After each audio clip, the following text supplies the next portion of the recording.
ന്യൂഷൻ പ്രാദേശിക ന്യൂസിലേക്ക് സ്വാഗതം. ആദ്യം പ്രധാന വാർത്തകൾ.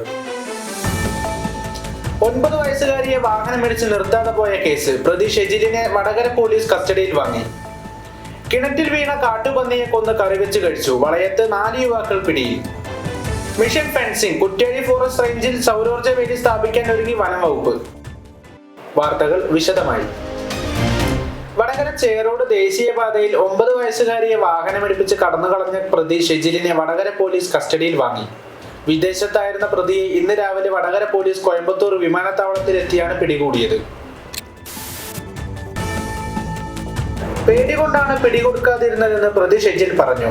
കഴിഞ്ഞ ഫെബ്രുവരിയിലുണ്ടായ അപകടത്തിൽ കുട്ടിയുടെ മുത്തശ്ശി മരിക്കുകയും കുട്ടി കോമാവസ്ഥയിലാവുകയും ചെയ്തിരുന്നു. 2024 ഫെബ്രുവരി 17 വടകര ചേറോട് വെച്ചുണ്ടായ അപകടത്തിൽ ഗുരുതര പരിക്കേറ്റ് കോഴിക്കോട് മെഡിക്കൽ കോളേജിൽ കോമയിൽ തുടരുകയാണ് 9 വയസ്സുകാരിയായ തൃഷാനയും മുത്തശ്ശിയും റോഡ് മുറിച്ച് കടക്കുന്നതിനിടെയാണ് കാറിടിച്ചത്. അപകടത്തിൽ പരിക്കേറ്റ തൃഷാനയുടെ മുത്തശ്ശി നേരത്തെ മരിച്ചിരുന്നു. കാട്ടുപന്നിയെ കൊന്ന് കറിവെച്ച കേസ് വളയത്ത് 4 പേരെ അറസ്റ്റിൽ, ഒരാളെ വിട്ടയച്ചു.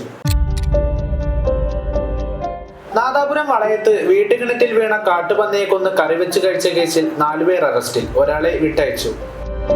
എലിക്കുന്നുമൽ ബിനു, എലിക്കുന്നുമൽ റീനു, എലിക്കുന്നുമൽ ജിഷ്ണു, എലിക്കുന്നുമൽ അശ്വിൻ എന്നിവരുടെ അറസ്റ്റാണ് രേഖപ്പെടുത്തിയത്. തറോക്കണ്ടിയിൽ അമലിനെയാണ് വിട്ടയച്ചത്. ഇയാളുടെ വീട്ടിൽ നിന്ന് പന്നിയിറച്ചി കണ്ടെത്താൻ കഴിയാത്തതിനാലാണ് പ്രതി ചേർക്കാത്തതെന്നാണ് വനംവകുപ്പ് ഉദ്യോഗസ്ഥർ പറയുന്നത്. ഇന്നലെ അർദ്ധരാത്രി വീട്ടിലെത്തിയാണ് വനംവകുപ്പ് ഉദ്യോഗസ്ഥർ 5 പേരെ കസ്റ്റഡിയിലെടുത്തത്. 2 വീടുകളിൽ നിന്ന് ഇറച്ചിയും പിടികൂടി. കുറ്റ്യാടി റേഞ്ച് ഫോറസ്റ്റ് ഓഫീസറുടെ നേതൃത്വത്തിലുള്ള സംഘമാണ് വീടുകളിൽ റെയ്ഡ് നടത്തിയ യുവാക്കളെ കസ്റ്റഡിയിലെടുത്തത്. ഞായറാഴ്ച രാവിലെയാണ് വളയത്തെ വീട്ടുകിണറ്റിൽ കാട്ടുപന്നി വീണത്. നാട്ടുകാർ കുറ്റ്യാടി ഫോറസ്റ്റിൽ വിവരം അറിയിച്ചെങ്കിലും പിന്നീട് ഉദ്യോഗസ്ഥർ ബന്ധപ്പെട്ടപ്പോൾ പന്നി രക്ഷപ്പെട്ടു എന്ന മറുപടിയാണ് നൽകിയത്. ഇതേ തുടർന്ന് നടത്തിയ അന്വേഷണത്തിലാണ് 60 കിലോയിലധികം വരുന്ന പന്നിയെ കൊന്ന് ഇറച്ചി 20-ലധികം പേർക്ക് വീതിച്ചതായി കണ്ടെത്തിയത്. പന്നി വീണ വീട്ടുപറമ്പിലും അറുത്ത് വിതരണം ചെയ്ത എലിക്കുന്ന പറമ്പിലും പ്രതികളെ ഇന്ന് വൈകിട്ട് എത്തിച്ച് തെളിവ് ശേഖരിച്ചിട്ടുണ്ട്. കുറ്റ്യാടി ഫോറസ്റ്റ് റേഞ്ചിന് കീഴിലെ 17.5 കിലോമീറ്റർ ദൂരത്തിലുള്ള വനാതിർത്തിയിൽ വന്യമൃഗശല്യം തടയാൻ സൗരോർജ്ജ വേലി സ്ഥാപിക്കാൻ ഒരുങ്ങി വനംവകുപ്പ്. നബാർഡിൽ നിന്നുള്ള 50 ലക്ഷം രൂപ ചെലവഴിച്ചാണ് വേലി സ്ഥാപിക്കുക. കൂടാതെ വനം വകുപ്പിന്റെ മിഷൻ ഫെൻസിംഗ് പദ്ധതിയിൽ ഉൾപ്പെടുത്തി വിലങ്ങാട് ഭാഗത്ത് കേടായി കിടക്കുന്ന 3 കിലോമീറ്റർ വേലി നന്നാക്കുകയും ചെയ്യും. മനുഷ്യരുടെ ജീവന് ഭീഷണിയാവുകയും കാർഷിക വിളകൾ നശിപ്പിക്കുകയും ചെയ്യുന്നത് വർദ്ധിച്ച സാഹചര്യത്തിലാണ് പദ്ധതി.